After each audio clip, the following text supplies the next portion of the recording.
طرح دیکھتی ہے کہ وہ زبان کے وہ جو ہماری محسن ہے، جب اس کے احسان مند ہے، آج اس کے شہداء کی یاد اور برسی منا رہے ہیں ہم۔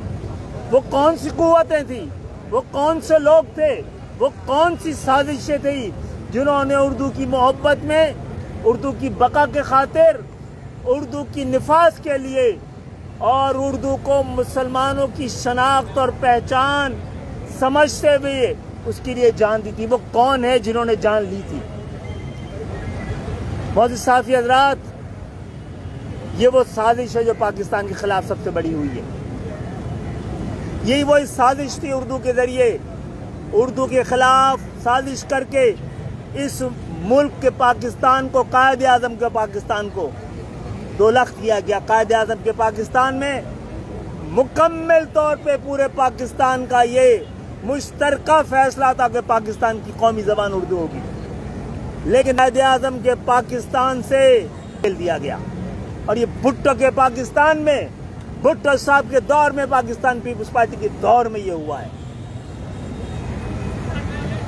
تقسیم پاکستان کے بعد جب پہلی دفعہ مختلف صوبائی اسمبلیوں میں صوبائی زبانوں کے بارے میں فیصلہ ہوا، تو میں سلام پیش کرتا ہوں پنجاب کو، KPK کو اور بلوچستان کو، جنہوں نے اردو کی اہمیت کو، اردو کو اپنے لیے انعام اور احسان سمجھتے ہوئے، اردو کو اپنا سمجھتے ہوئے اپنے صوبے کے لیے صوبائی زبان کا اعلان کیا تھا۔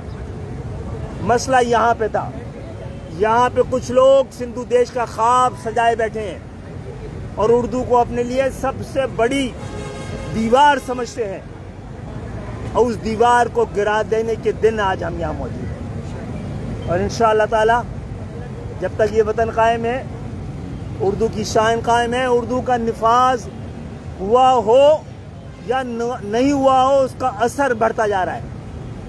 آج صرف برصغیر میں